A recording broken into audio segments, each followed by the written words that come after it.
Olá, sejam todos muito bem-vindos a mais um podcast, Pode Crer, o nosso podcast aqui da Igreja dos Vales. Seja muito bem-vindo a mais esse episódio que tem como foco a continuação do último, nós já vamos falar isso. Então, se você ainda não assistiu o nosso último podcast, corre lá, assiste, fica por dentro do que a gente já falou. Tem sido um tempo muito especial, se inscreva no nosso canal, nos siga nas nossas redes sociais, esse conteúdo também está no Spotify, para quem está nos ouvindo no Spotify também, que você seja muito abençoado. E hoje eu estou de novo com ele aqui para a gente continuar o assunto, nosso pastor Osé, seja bem-vindo. É um privilégio estar aqui, ainda mais com essa equipe maravilhosa e com a repercussão que está dando esse podcast, os temas que a gente está trazendo aí. Estou muito motivado e pronto para... Estou com a bala na agulha aqui para dar uma cutucada. Olha aí, bora. E hoje também nós convidamos para estar aqui conosco mais uma vez, pastor Ricardo, seja muito bem-vindo. Bem, é uma satisfação estar junto aqui, a gente já participou uma vez, foi muito incrível, né? E tendo a audiência que tem esse podcast aí, é incrível fazer parte dessa mesa, esse time aqui, falando de coisas tão relevantes, né? Show. Então vamos lá. Isso aí. Semana passada a gente conversou um pouco sobre Sete Montes, sobre Talibã, sobre o que os cristãos passam, pensam sobre governo, sobre tudo isso. E hoje a gente vai continuar um pouquinho esse assunto, né? Foi tão especial. E assim, pensando no contexto que nós estamos vivendo agora, tirando um pouco o foco da igreja, mas colocando foco na liderança cristã. Qual a importância da liderança cristã para essa cultura, essa nova cultura ser implantada, uma cultura do reino? Qual o desafio da liderança cristã para esse século, esses próximos anos? Isso já é uma pergunta para mim? Bora! No mínimo. A gente, continuando então aqui, quem puder assistir o anterior, né? Que daí já vai ter uma noção de por que ele já entrou rachando essa pergunta. Liderança cristã, o pensamento cristão, né? Eu costumo aqui sempre relacionar o pensamento cristão com a construção de sociedades sadias, a cultura cristã judaica, que nela foram alicerçadas as maiores nações do mundo, né? Isso aí não precisa ser cientista, político, nem sociólogo para pesquisar e ver, isso está na cara, que todas as grandes nações construíram desde os seus hospitais. Como começou os hospitais? Através da filantropia, né? E a filantropia começou da onde? As igrejas. Começou pela igreja. O direito começou nos monastérios. A primeira lei escrita pelo homem é o Decálogo. Se você entrar na Universidade de Direito, você vai estudar a primeira lei da humanidade, foi escrita por Moisés. Deus revelou para ele. Você crê ou não que Deus revelou, mas ele trouxe a lei. São os 312 ou 16, dependendo, preceitos da lei, dentro de um decálogo de 10 leis. Então, a economia. Como começou a economia? Quais foram qual é a cultura da economia global? Foi a moeda de troca. Como começou a moeda de troca? Através da plantação, da agricultura, da economia. Então você trocava trigo, que dava para fazer o pão e outros derivados, você trocava por azeite, que trocava por óleo, por vinho. Então isso foi uma cultura totalmente bíblica, construção da humanidade. Né? Bem, então o pensamento cristão, ele é o construtor de uma sociedade. Como que o pensamento cristão entende a construção de todo o alicerce de uma sociedade sadia? A gente falou semana passada, não sei se te lembra, sobre o grande dilema de um governo totalmente evangélico. Sim, né? O risco que isso corre, porque Sim. a gente está falando aqui, Ricardo, sobre o Talibã, né? Sim. O que é o Talibã? O Talibã é jovens islâmicos, estudantes do Alcorão, só que na sua forma de ver o Alcorão, radical, usando a literalidade do texto, né? Montam então essa escola radical, que é a ala, como é que eu posso dizer, a ala xiita, né? Da interpretação, e que está lá agora cometendo essa barbárie. Parece que agora tem uma notícia quente, eu não vi, você que viu o que aconteceu.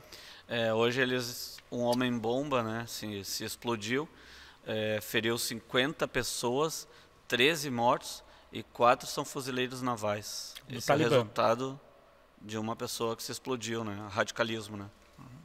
Então o que o radicalismo ele faz já de cara? Todo o sistema comunista, o país comunista, a primeira coisa que ele fecha, a gente falou semana passada, a primeira coisa que ele faz é o seguinte, corta a comunicação externa.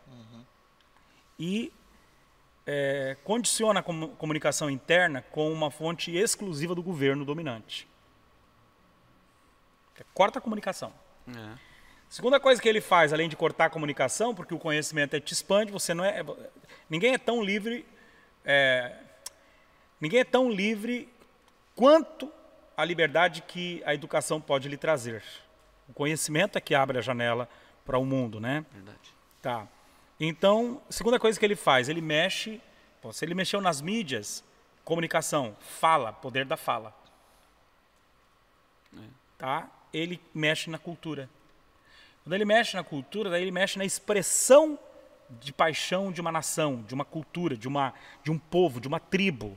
As tribos, o que é arqueologia? Como é que a arqueologia se sustenta? Quando ele chega num lugar e a escavação, por causa daquele tipo de desenho, ou de pintura ou de arte, diz de que povo era.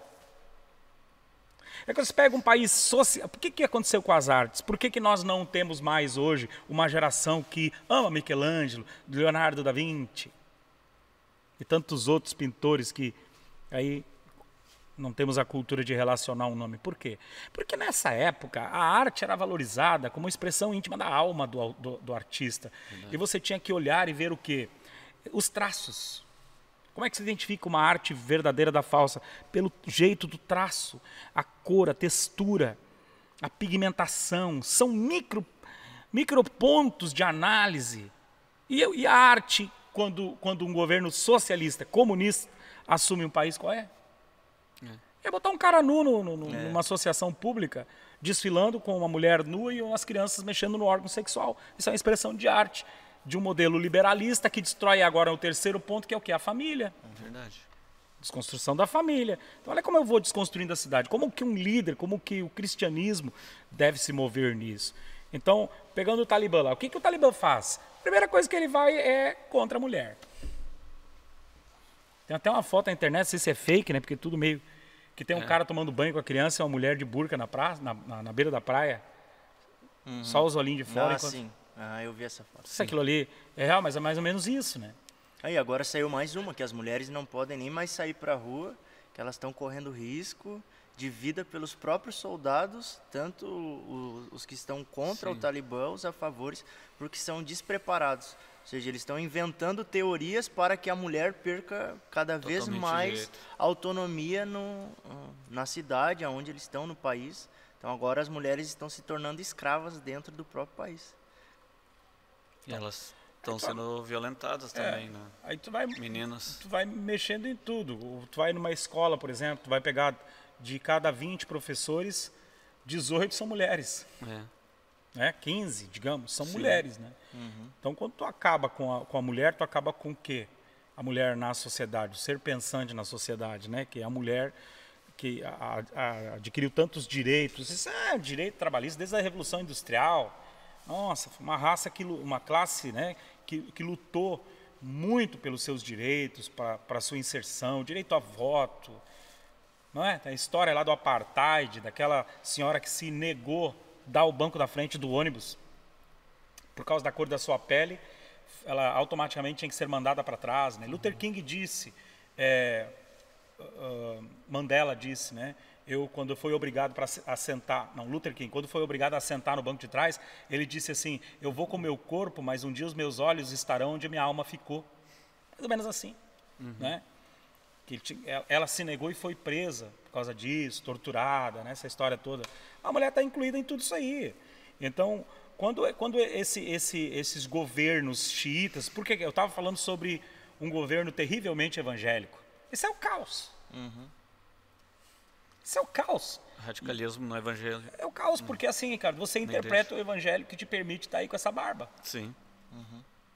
Né? Você interpretou a Bíblia. Sim. E aí vem o xiita evangélico e diz, não, isso aí vai para o inferno. E se esse xiita vai para o governo, o que ele faz com a nação? Justamente. Ele é evangélico, ele tem a mesma Bíblia. Não é? Não é o Talibã, ele tem o mesmo, eu não estou aqui pontuando o Alcorão como Bíblia, nem fazendo comparação, nada. Nós somos cristocêntricos. A Bíblia é inspirada por Deus, escrita pelos homens, ela é o manual, é a voz, é Deus falando. Agora, um governo terrivelmente evangélico é um governo que interpretou a Bíblia, e esse é um grande problema.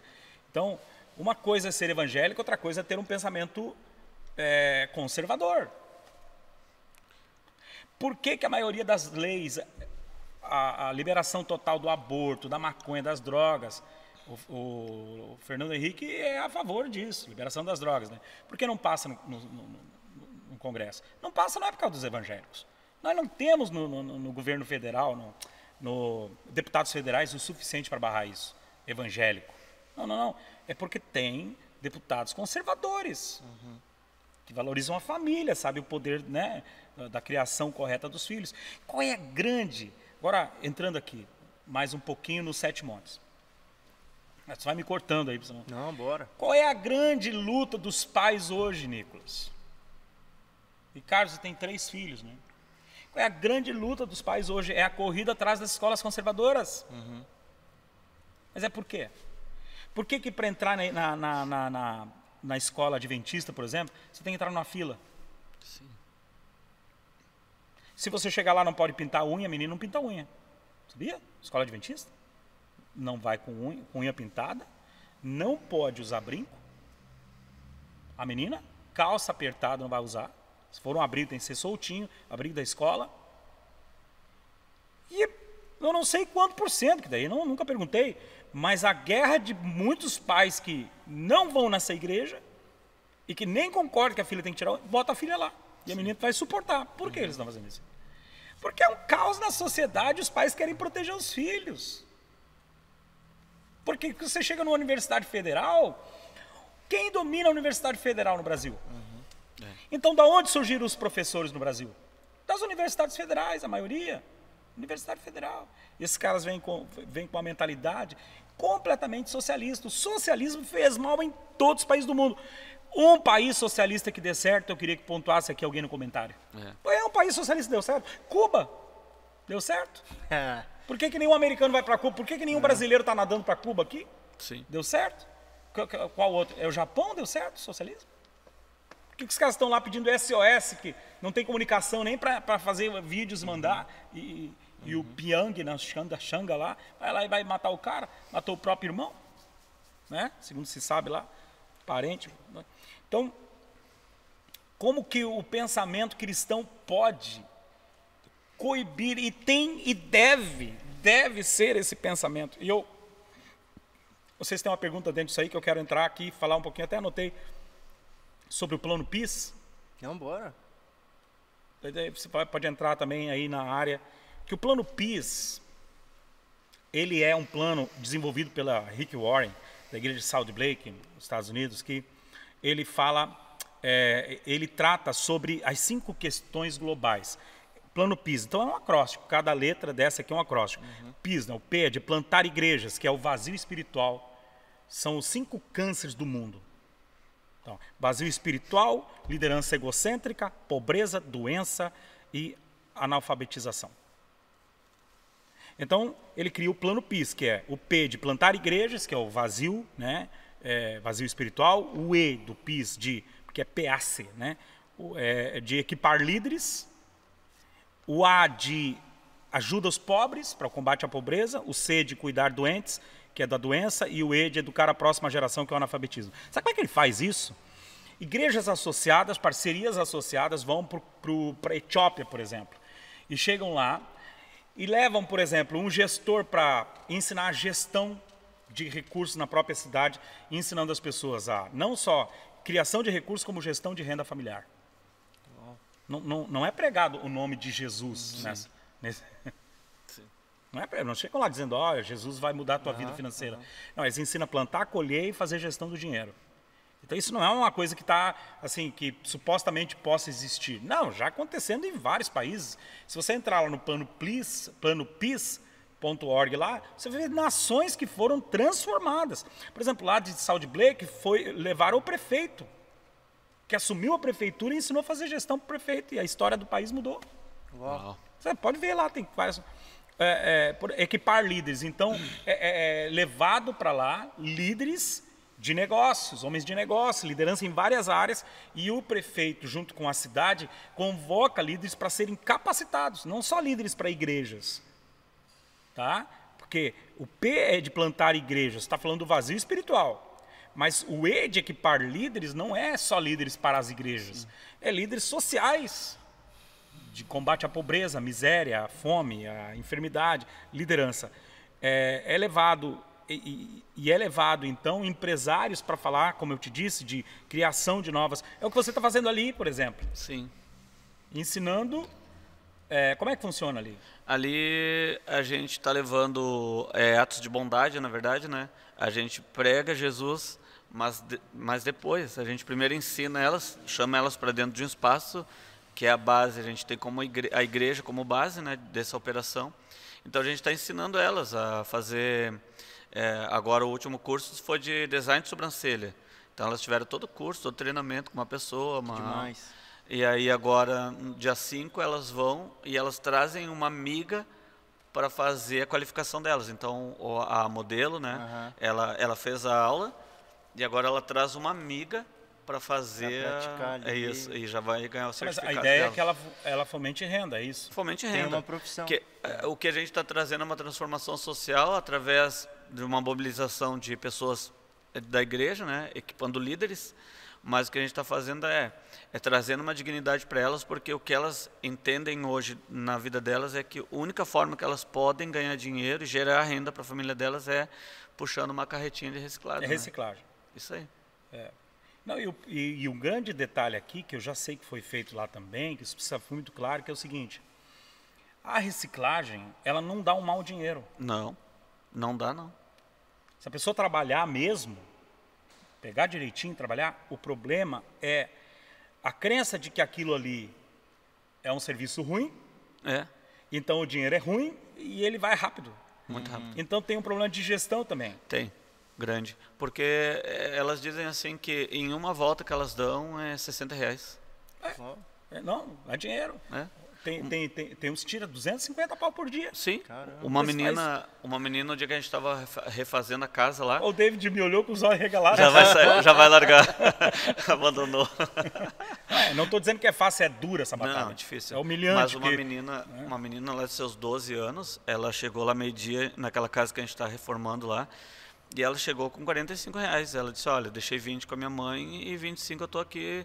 E aí ela foi lá, comprou o lanche dela. Tipo, uma criança com 12 anos puxou, não sei se 1 hora, 2 horas, pegou reciclagem. Entende? Olha isso aqui, Nicolas. Olha isso aqui, você que está no podcast aqui. Esse menino tem quanto? É uma menina. Menina de quanto que dá? 12 anos. 12 anos com R$45 num dia. Se nós não ensinarmos para ela a fazer gestão desse recurso, da autoimagem, valorizar o corpo dela, valorizar quem ela é, num ambiente em que a droga rola fácil, num ambiente de fuga, essa menina precisa fugir de algumas coisas na vida, ela com R$45... as lacunas da igreja, né? E por que ela não mora numa casa melhor? Sim. Se esse dinheiro está entrando, Por que a pessoa pega R$200 na reciclagem por dia? Vamos dizer que ele é 100 por dia, tá? Para não estar 100 conto por dia, são trabalhando 5 dias, 500 semana, 2.000. Um trabalhador da indústria ganha isso aí. Por que não mudou a vida dela? Não mudou porque não se trata só do ganho. O ganho é esse ambiente predatório, isso vem lá de Pedro Álvares Cabral. Sim. que entrou trocando espelho por ouro. Pela riqueza do Brasil, pelo pau-brasil. Nos deixou deitados em berço esplêndido, a som do mar, a luz do céu profundo. Quer dizer, né, nos ensinou a não, a gente vem e faz tudo. E vocês nos dão a riqueza em troca de presentes, em brindes. Então, a gente é predador. Então, essa menina, essas pessoas e quem faz, não estou só falando da reciclagem, outras coisas. Se você não entender o teu significado para o mundo, o ganho fica só ganho mesmo. Eu ganho e pronto. Eu vou consumir isso aqui. Então, por que o pensamento cristão é um pensamento de criação? A Bíblia diz é melhor dar do que receber. Aquele que tem o que oferecer sentará diante dos reis. É muito mais, é uma mentalidade de construir ambientes, de construir riqueza, equilíbrio social. Então, muito preocupante isso aqui também, Nicolas, que precisa ser dito que o cuidado com a igreja que entendeu o evangelho só pelo social. Nós não somos Madre Teresa de Calcutá. Sim. Né? Ou seja, só é o serviço social. Não é sobre serviço social.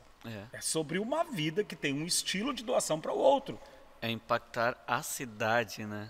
Através de uma ação social, não é? Eu ouvi uma frase essa semana que diz que quando a gente foca muito no assistencialismo, a gente acaba criando mendigos de barriga cheia, moradores de rua de barriga cheia. A gente não transforma, a gente vai só supre e continua ele com aquela lacuna. Então, ou seja, a ação social ela é legal, bacana, tem que ser feita, mas não é isso, é muito mais do que isso, né? Porque senão qual é a nossa luta na Casa do Pão? Se você passar aqui na 58, por aí 59, na segunda-feira, é lixo. Em frente onde os meninos dormem, os senhores dormem ali, né, moradores de rua. E esse lixo é o quê? Pote de comida, de isopor que as turmas levam para ali, vianda que leva e joga, tá tudo jogado, saquinho de X de hambúrguer que o pessoal levou. Então a gente assim entende que tem pessoas que precisam fazer isso e dar isso, mas por qual é a luta da Casa do Pão? Nunca foi dar pão por pão, comida por comida. Não, era trazê-la para um grupo de convívio. O primeiro passo que a pessoa passaria seria por um passo de transformação psicológica. Quem eu sou, minha natureza, minha identidade, o que eu sou em Deus, o que eu sou no mundo, o que eu sou para a família, o que eu sou como pai, o que eu sou como filho. Transformando a mentalidade dessa pessoa e depois jogando ela para um curso de especialização, para reinserção, para ela não precisar mais ganhar. Eu disse isso esses dias e vou dizer aqui. Aquela pessoa que tu precisa ajudar muito, o dia que tu não ajudar, ela te trai. Ela pode até te matar. É verdade. Porque a pessoa, quando ela entendeu o seu significado, ela precisou de ajuda, ela foi ajudada, mas na próxima vez ela diz, não, eu fui ajudada, agora eu vou ajudar. Né? Vou saber. Então, voltando aqui, apenas o plano PIS que eu anotei. O P, que seria de plantar a igreja pelo vazio espiritual. O E, de equipar líderes à liderança egocêntrica, que está falando de governo, no monte do governo.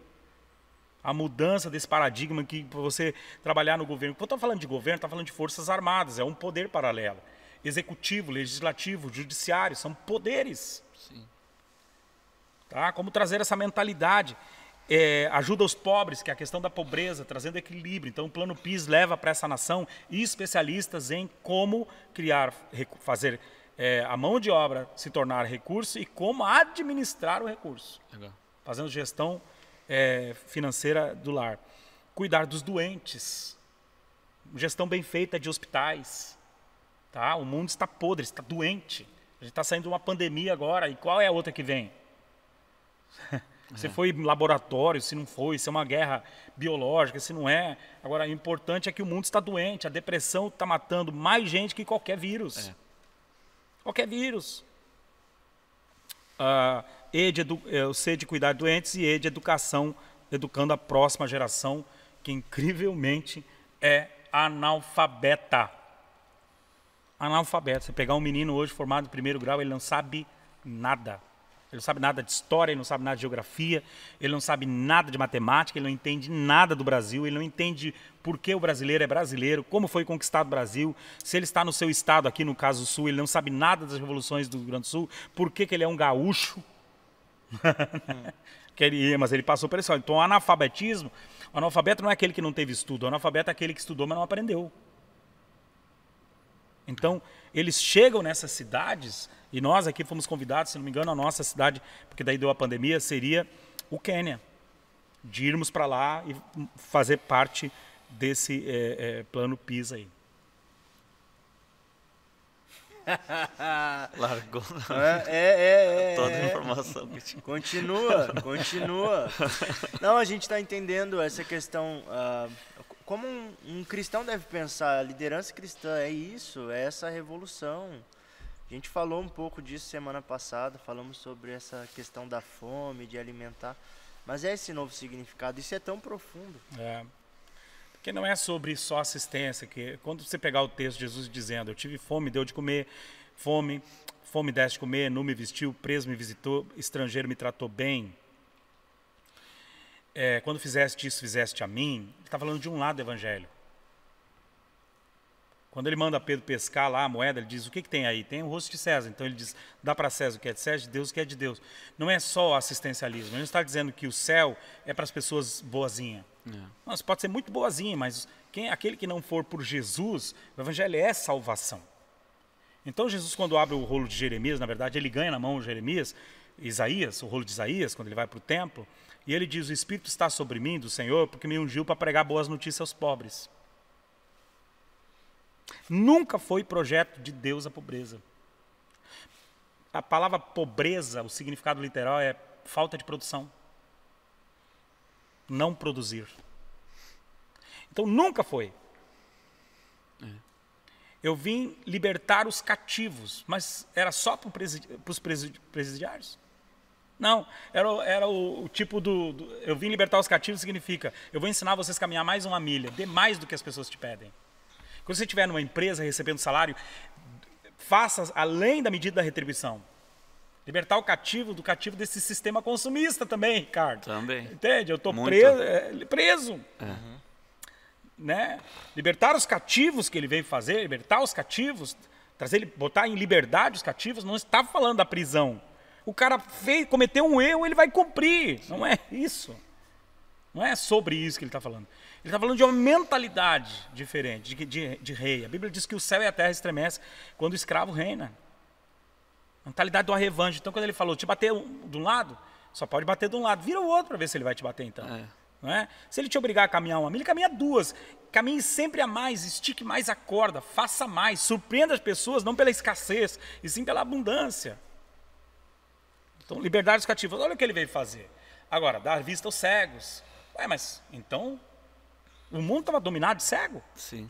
Do teu círculo de influência, quantos cegos tu conhece? Pois é, nem tem. Na Bíblia, quantos cegos Jesus curou? 2, 3. Não era esse tipo de cego, era também, mas não era esse, cegueira. A ninguém mais vê por vista e sim por fé. Espiritual. É de você enxergar uma situação de miséria e dizer, não, isso aqui vai mudar. Mas não vai mudar porque eu vou levantar minhas mãos e profetizar. Vai mudar porque nós, com pensamento cristão, vamos chegar lá no monte da economia e vamos ensinar a fazer gestão, geração de renda, produção de renda, de valores, que é o que vocês estão fazendo ali. Sim. Então é chegar lá na cidade e dizer assim, ali onde vocês estão agora, nesse momento ali ajudando, não precisamos dar o local, mas ali ajudando, não é chegar ali e dizer, uau, que miséria, o prefeito não faz nada, como é que pode? Mas essa história de botar a culpa no governo nunca melhorou. Não muda a situação. Não muda, porque sabe por que o governo não aposta ali naquela região? Porque mais de 80% ali não vota na cidade que mora. E aí a vizinha não quer ajudar aqui. E ele não pode, nenhum pode fazer nada, porque você não vai ter voto e o outro não pode invadir a área que não é dele. Então, e aí nós vamos jogar a culpa em quem? Não, é nós. Como dizia um menino que tem um carro rebaixado lá na minha rua e toca pancadão. Nós por nós. É nós por nós. É você assumir a realidade. Sim. Independente de ter uma igreja no bairro, é o pensamento cristão sendo igreja no bairro. Levando uma forma nova de economia para o bairro. Não sei se eu estou enganado, Ricardo. Não, é isso aí. Eu estou lembrando quando o senhor está falando, quando o Paulo, eu não lembro agora o livro, que Paulo diz assim, aquele que roubava, não roube mais, mas ele trabalhe com as mãos. No livro que eu estou lendo, ele fala sobre aquele que roube, não roube mais, porque agora ele conhece o evangelho, ele deixa de roubar. Então aquela desculpa que tinha, eu não tinha oportunidade. Paulo está dizendo, através do evangelho, através não, Paulo não está especificando ali que é por causa do evangelho, mas por causa de uma troca de mentalidade que a igreja está proporcionando. Ele deixa de roubar, agora ele trabalha, mas ele trabalha com as mãos, ou seja, ele está dizendo, ele criou um produto novo, isso que o senhor sempre incentiva para que se criem, que sejam patrões, né, que se sejam pequenos empresários. Sim, Então ele está dizendo assim, agora tu deixa de ser ladrão e tu vai para o outro topo, que é agora tu produz renda e ainda emprega pessoas, ou seja, a igreja, quando ela ocupa essas lacunas da comunidade e deixa que essas mentiras que são faladas, né, quando a gente entra dentro de uma fase e encontra um jovem de 12, 13 anos que diz, eu não tenho oportunidade porque eu não posso trabalhar, mas ele está dizendo que a única chance que tinha era vender drogas. Então a gente entra lá e com a mentalidade a gente leva isso que a igreja, esse papel da igreja, né, de proporcionar ações novas e justamente isso que o senhor está falando, na questão de gerar renda e também saber lidar com ela. Então Paulo, ele estava dizendo, cara, muito legal, não, mas ele tá tu roubava, agora tu não rouba mais. Sim, mas ele diz, trabalhe conforme sua vocação, com as suas mãos, naquilo que você é bom, e gere renda o suficiente para ajudar os outros. Isso. Tá aqui tudo montado agora aqui, né? E a origem disso é o evangelho, você lê isso no evangelho, né? O evangelho é uma transformação de mentalidade, de identidade e de destino também, para quem eu sou, para que eu nasci e para onde eu vou. Sim. Né? Quando Jesus disse, digam que o reino dos céus é chegado, ele não está falando do futuro. Ele está falando de um sistema justo. Sim. Porque o reino de Deus não é comida nem bebida. É justiça, paz e alegria do Espírito. Então ele está falando, esse reino chegou. Como que eu trago justiça numa desigualdade social? Né? Então, olha que legal, tu falou uma coisa aqui. É o papel da igreja, mas não pode confundir igreja com templo. Justamente.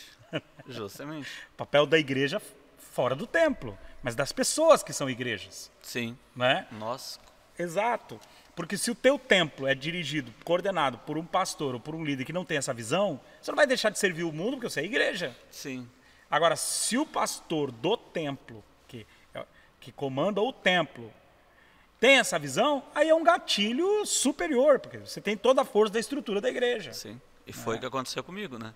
Porque hoje a gente vê, assim como o senhor está falando, que foi o primeiro assunto, aonde o radicalismo, olha só, tem o radicalismo religioso, ele começa a tirar direitos, né, da mulher, tem mulheres que são silenciadas, né, elas não podem pregar, não podem cantar, não podem fazer, enfim.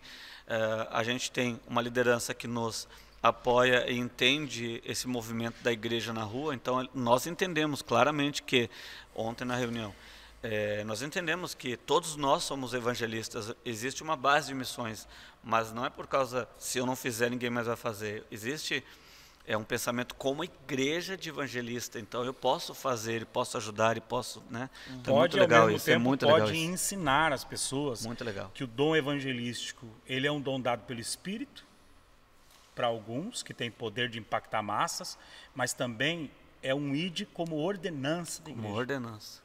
Tá? Evangelismo é implantador de uma cultura.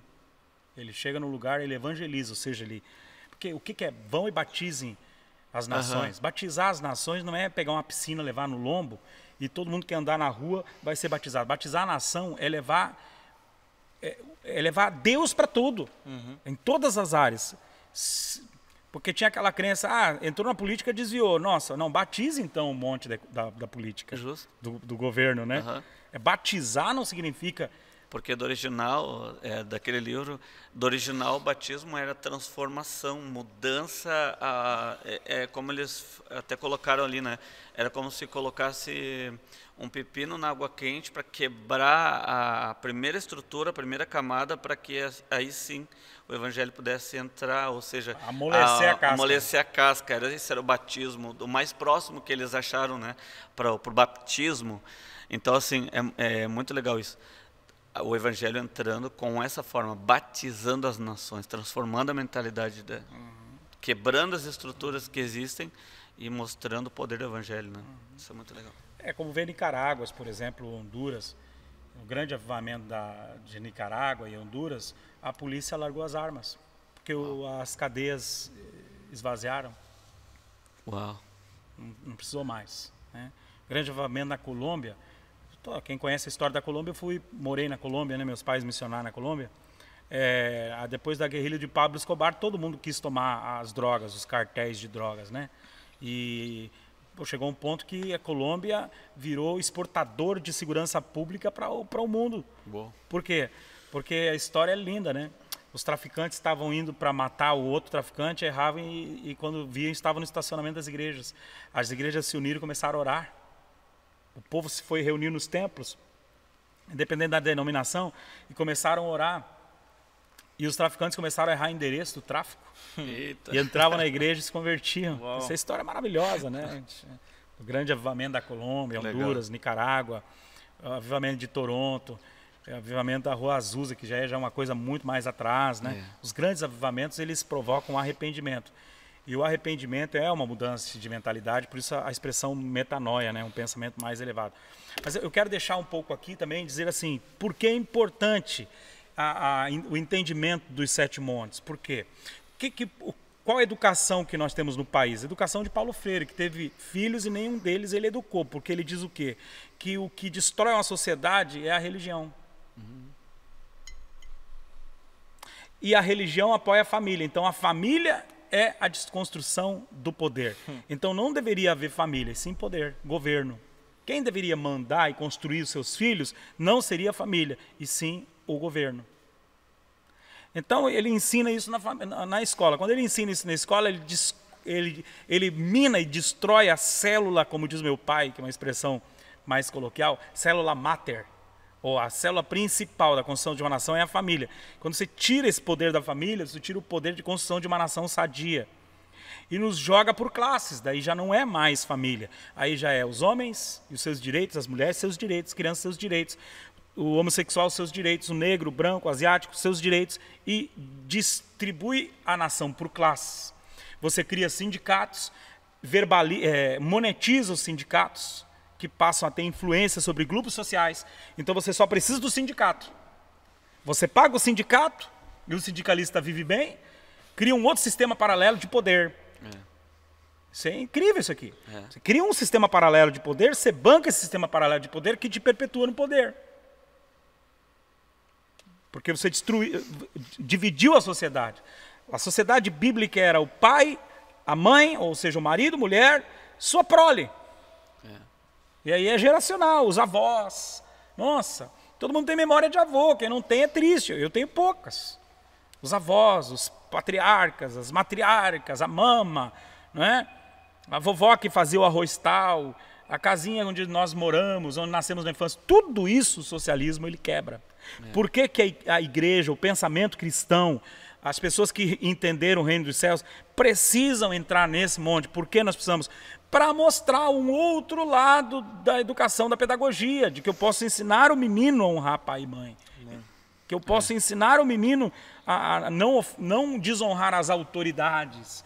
Que eu posso ensinar o menino a produzir renda, a fazer gestão de renda. Por que as escolas não ensinam gestão de renda? Porque é um monte da economia que é intocável, é 5% do planeta que domina ele. Então, por que nós precisamos nos mover nesses montes, Nicolas? Porque as artes estão deturpadas. A expressão de um povo é a arte que ele produz.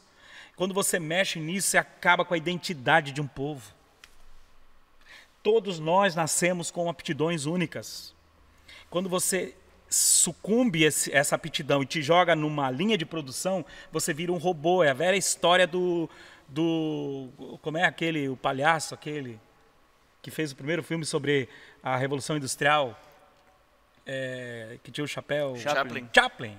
Filmezinho de Chaplin sobre a Revolução Industrial. Você é uma máquina. Quer dizer, é um palhaço cheio de talento representando como ele seria se ele fosse uma máquina, o que nós nos tornamos. É verdade. Não é? Isso já naquele tempo, né? Já naquele tempo, todo mundo reproduzindo o velho pensamento, né? O mesmo pensamento. Então, a importância da igreja se movendo nesses 7 pilares. Maravilhoso. Parece que eu estou falando demais aqui agora. Não, mas tem muito acho que a gente pode assunto. Continuar no próximo. Tem muito assunto para Vamos? isso aí. Vamos deixar acordado aqui já isso? Tu não quer liberar uma palavra aí sobre as ações aí, se quer convocar alguém, já aproveita, velho. Não, é como eu já tenho falado bastante, né? O evangelismo não é um chamado, a gente não pode entender o ID como um chamado, é uma ordem, é uma ordenança de Jesus, né? E ir para as ruas é muito mais, é tudo isso que a gente está falando. É poder trazer dignidade, devolver dignidade para a comunidade, para os homens e mulheres, não ter uma frente, né, de, porque a mulher tem que buscar o feminismo, ou empoderada. Não, ela é empoderada quando ela entende o seu comportamento, a sua importância na criação dos filhos, no respeito ao marido, mas também o marido respeitando. Então, assim, o que nós fazemos dentro do evangelismo hoje, dentro de um evangelismo não trocando os fundamentos, mas ele é contemporâneo, nós levamos e nós conversamos e falamos de Jesus, trazemos as bases, os princípios da palavra para as ruas. Nós estamos nas comunidades e precisamos de voluntários, porque nós estamos só da nossa, como diz a congregação, da nossa Devares aqui, temos mais 10 congregações, e a maioria delas, e uma coisa que eu tenho conversado com o pastor que não é só as comunidades carentes que precisam de pessoas do evangelismo de porta em porta, porque eu consigo entender que muitas vezes as pessoas são carentes, mas não financeiramente, porque elas têm bastante dinheiro, mas elas são carentes de uma palavra, de um abraço, de um conforto, né? Então, assim, existem pessoas carentes na comunidade, sim, carentes, e as suas prisões são prisões emocionais, hereditárias, porque cresceram vendo a mãe puxando uma carrocinha, não que isso seja desmérito para ela, mas, né, acabaram crescendo naquele contexto. Então, assim, o evangelho para nós hoje, dentro da comunidade, dentro da sociedade, é devolver a dignidade e mostrar o quanto elas são importantes, o quanto que nós podemos fazer. É legal isso que tu está falando, Ricardo, porque é o seguinte, a construção dos 7 montes, a influência da igreja nos 7 montes, mesmo que os 7 montes na internet vai sempre ser um teólogo dizendo que não, desmontar, o problema desse pensamento de que não como a igreja não deve se mover nisso, é o problema do poder máximo, absoluto. Nós temos que comandar a mídia, nós temos que comandar, nós não temos que comandar nada, nós temos que influenciar, e aí não tem classe social. Aí é o casamento que está lá dentro de casa sendo destruído, no caso do rico do pobre. Do pobre, mesma coisa. E aí o filme lá, tem um filme maravilhoso sobre casamento que saiu nos cinemas, que todo mundo viu, Quarto de Guerra. Quarto de Guerra. Se não me engano, isso é T.D. Jakes, da igreja Potter House lá, que é o produtor desse filme. Eu não me lembro se é ele ou outro, mas ele é de alguns assim. Então olha a mídia salvando casamentos lá dentro. Por que a mídia tem que ser só uma coisa em que a pessoa ouve, pega uma metralhadora e está matando crianças na escola? Através de um filme. Por que essa influência tem que ser sempre assim? Meu filho que ficou muito tempo na internet assistindo Doom lá, que é Porta no Inferno, e daí saiu maluco. Por que não pode ter, por exemplo, a Zion em São Paulo, lá do Leandro Moreira, que é a maior escola de entretenimento hoje, quase do planeta, que faz os bonecos lá do Incrível Hulk, depois faz para 3D, e que esses filmes, desenhos do cinema do Homem-Aranha, e ensina a fazer os games. O cara é crente, casado com a Gabriela Rocha. O cara tá no monte da economia, tocando em monte do entretenimento.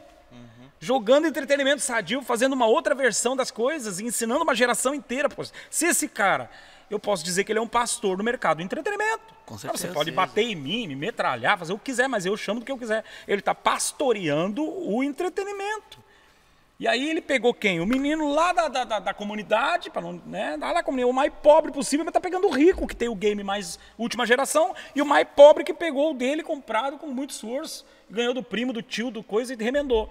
Os dois estão sendo influenciados pelo monte do entretenimento, por uma mentalidade cristã, que não vai jogar neles lá o diabo vindo, se apoderando, nada disso aí. Vai fazer ele se entreter. Meu Deus, quem não jogou Mario aqui não sabe o que é entretenimento sadio, mas eu joguei, né? Não, e é que nem o senhor falou agora uma coisa muito interessante. Ele é um pastor de mercado, né? Porque ele não é um pastor de púlpito. Muitas vezes a pessoa quer ser pastor do púlpito. Não. Mas a empresa dela, quando ele abre a porta e chama o funcionário, um funcionário que tem, que ele transforme a vida dele através do que ele recebeu dentro da igreja, ele é um pastor de mercado, ele está abençoando tanto as pessoas que entram para comprar o produto dele, ele é um pastor, ele está ganhando muitas vezes pessoas mais do que... O Ed Silvoso disse que ele é o pastor da empresa, os funcionários são seus discípulos, os clientes são os seus membros. Bom, Nicolas, deixa aqui para ti aí que tu ficou... Eu acho que o pastor ainda ficou com muita coisa para falar ali. Um monte de coisa para perguntar, e eles falando aqui. Logo eu e o Ricardo foi chamar. Mas isso é muito Chama bom. alguém mais lento aí para ti agora, Muito para bom. semana que vem. Muito bom. Só agradecer mais esse papo que a gente teve aqui. Hoje eu fiquei ouvindo, absorvendo muito. Espero que seja a mesma coisa que as pessoas que estão nos assistindo consigam fazer. Tem muita coisa boa mesmo que a gente falou, vocês falaram. Então, que esse podcast tenha cada vez mais influência nesse sentido. Fica aqui a nossa gratidão, você que nos assistiu ou está escutando esse podcast, que ele tenha servido para abençoar a sua vida. Não esqueça de comentar, interagir conosco. Quanto mais você faz isso, mais nós podemos crescer. Então fica aí o nosso pedido para você também. Que Deus abençoe muito a sua vida. Esse foi mais um Pode Crer, o nosso podcast aqui da Igreja dos Vales.